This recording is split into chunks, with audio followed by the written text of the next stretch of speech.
Today's episode, Return of the Archons. Compliance, the final frontier. Tom Fox is the voyager of trekking through compliance. His mission? To explore the original series and seek out and share what it can teach you about compliance. Here's your host, Tom Fox.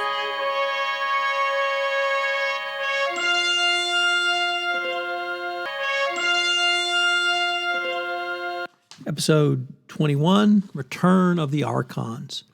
In this episode of Trekking Through Compliance, we consider the compliance lessons learned from the episode Return of the Archons, which occurred on Stardate 3156.2. The Enterprise arrives at planet Beta 3 seeking information on the USS Archon, which was reported lost nearly 100 years earlier. A two-man landing party is sent to the surface, but only Lieutenant Sulu returns from the planet, and he exhibits strange behavior.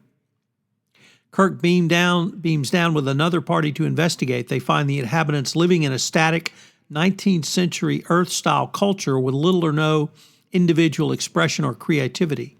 The entire culture is ruled over by cloaked and cowed lawgivers, controlled by a reclusive dictator known as Landru. The landing party has arrived at the start of festival, a period of violence and destruction and sexual aggressiveness, which apparently is the only time Landru does not exercise control over the beaten population.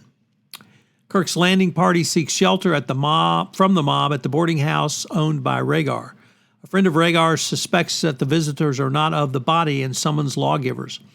The lawgivers kill Rhaegar's friend Tamar for resisting the will of Landru.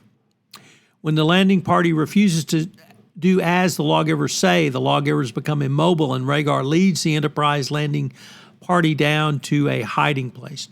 Rhaegar reveals that Landru pulled the Archons down from the sky. Contacting the Enterprise, Kirk learns that heat beams from the planet are attacking the Enterprise, which must use all of its power for its shields. Its orbit is deteriorating, and it will crash 12 hours unless the beams are turned off. A projection of Landru appears in the hiding place, and Kirk and his team are rendered unconscious by ultrasonic waves. The landing party is imprisoned in a dungeon, and McCoy is absorbed into the body and placed under Landru's control. Kirk is taken to a chamber of high technology, whereas he is also to be absorbed into the body.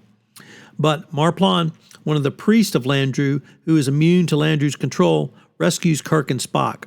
Returning to the dungeon, Rhaegar and Marplon tell how Landru saved their society from war and anarchy some 6,000 years ago and reduced the planet's technology to a simpler level. McCoy summons the lawgivers to absorb Kirk and Spock, who subdue them and don their robes. Marplon takes Kirk and Spock to the Hall of Audiences, where priests commune with Landru.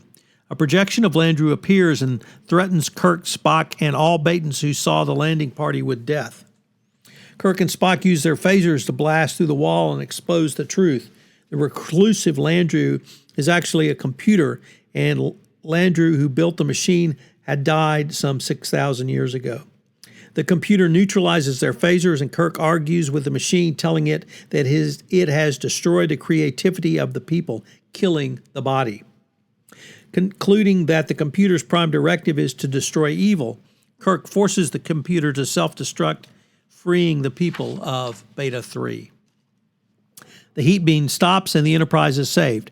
Kirk agrees to leave the Federation advisors and educators on the planet to help the civilization advance free of Landru's dominance. So, what is a fun fact about this case? Well, it is the first appearance of the Prime Directive.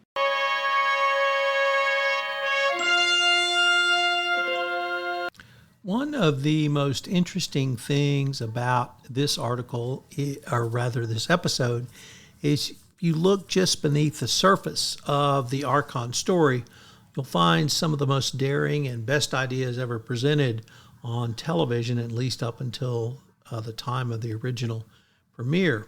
The events take a thematic potshot at both communism, organized religion, self-inflicted slavery, and the productive mindlessness of unquestioned brotherhood.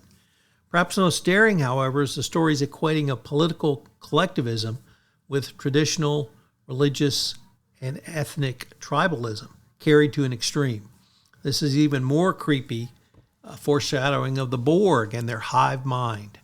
Didn't you know that resistance is futile? Well, you perhaps see that in this episode of Return of the Archons.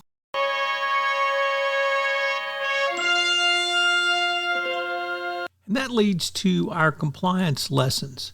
But today I want to take up the question of the centralized power and decision-making highlighted in Return of the Archons, which present a critical compliance challenge that should be addressed.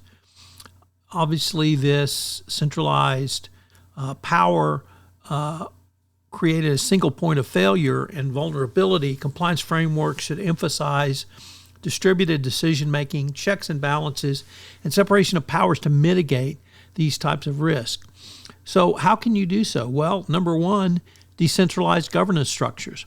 Rather than having a single all-powerful entity like the body making decisions, compliance framework should mandate the use of distributed governance models. This could involve multi-stakeholder oversight boards, autonomous checks and balances, or decentralized decision-making processes.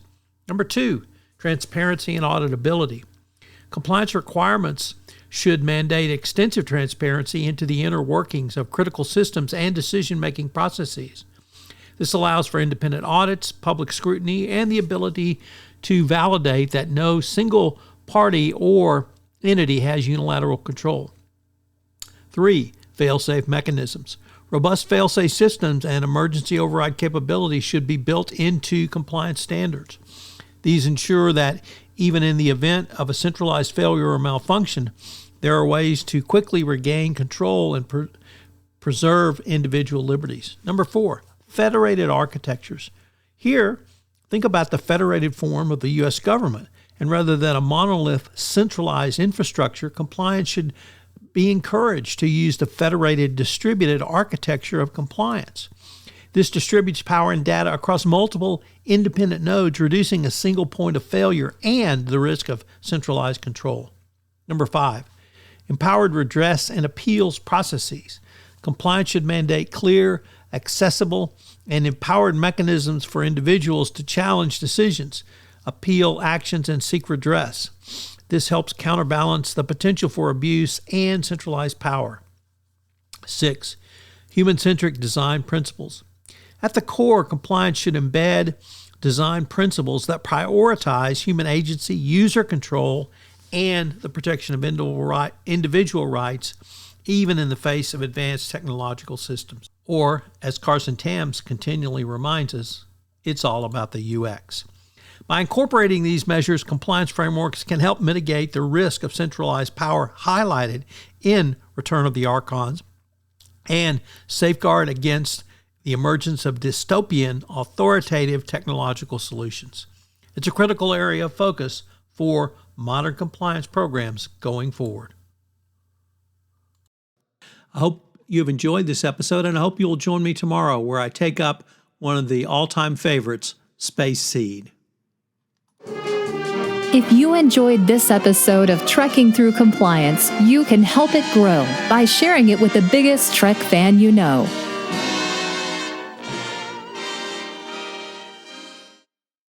This podcast is a part of the C-Suite Radio Network.